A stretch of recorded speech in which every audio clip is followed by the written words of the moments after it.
میرا آن ایئر بھی دنیا کے سامنے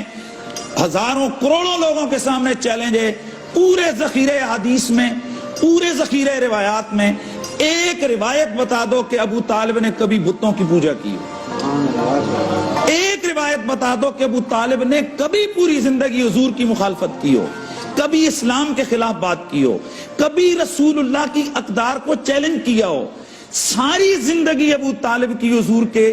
دین کی سربلندی کے لیے گزری، حضور کی ذات کے استحکام اور ان کے ساتھ ان کی دفاع کرتے ہوئے گزری۔ تو ایسی ہستیوں کے بارے میں ہمیں بھلے روایات موجود ہوں۔ اور پھر اگلی بار ڈاکٹر صاحب،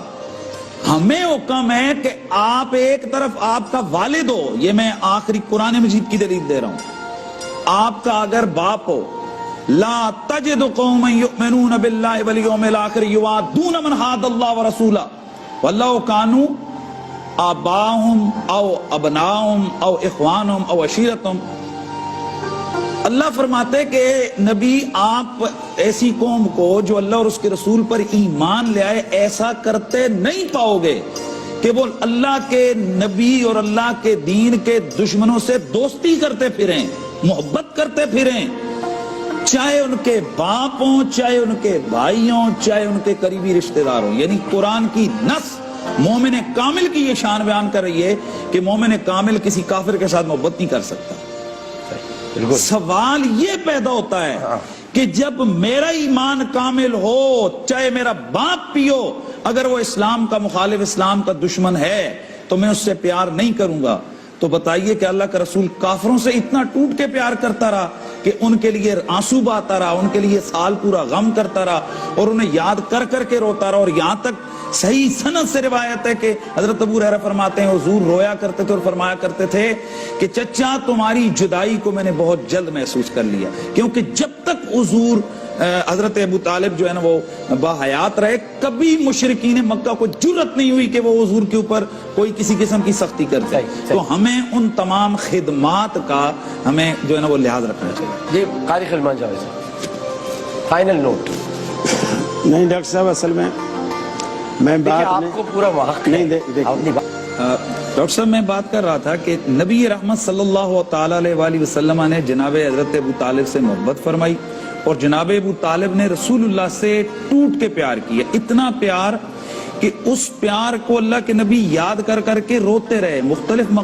جگہ پر اس کو یاد کرتے رہے اور پھر انہیں دعائیں دیتے رہے، کہیں بخشش کی دعا ہے، کہیں ان کے لیے رحمت کی دعا ہے، اور کہیں فرماتے ہیں اللہ اس کا بھلا کرے۔ تو مجھے یہ کہنے ڈاکٹر صاحب کہ ہمیں کم از کم حضور کی دعاؤں کا تو خیال کر لیں کہ یار اللہ کا نبی ایک شخص کو دعائیں دے رہے ہیں۔ اور جہاں تک مسئلہ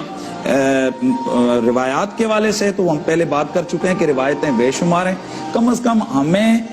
وہ چیزیں بیان کرنی چاہیے کہ جس میں کم از کم کسی کی دل آزاری نہ ہو۔ میں حوالہ دے دوں کہ مفتی شفیع صاحب ہیں، دیوبندی مکتبہ فکر کے ہیں، ہمارے مولانا احمد یار خان نعیمی ہیں، ان کی تفسیر نعیمی میں اس طرح اور کئی علماء نے لکھا، علامہ علوسی نے لکھا کہ جناب ابو طالب کا جب بھی آپ ذکر کریں تو خیر سے کریں، اچھائی کا ذکر کریں، کیونکہ ان کا ذکر جب آپ برائی سے کریں گے تو اہل بیت کے یعنی کہ سادات کے دل دکھیں گے۔ اور مفتی شفیع صاحب نے لکھا ہے اور دیگر علماء نے کہ صرف ان کے ہی دل نہیں دکھیں گے بلکہ حضور کی دل آزاری کا بھی یہ چیز باعث بن سکتی ہے کہ ہم جناب حضرت ابو طالب کا ذکر اچھائی کے ساتھ اگر نہ کریں۔ پھر ڈاکٹر صاحب جیسے سویرے ہم نے بات کی کہ ہم لوگ تو یہ آپ نے دیکھیں یہ بیج سجایا ہوا ہے، یہاں ہم نے نالین پاک کے نقش سجائے ہوتے ہیں، تو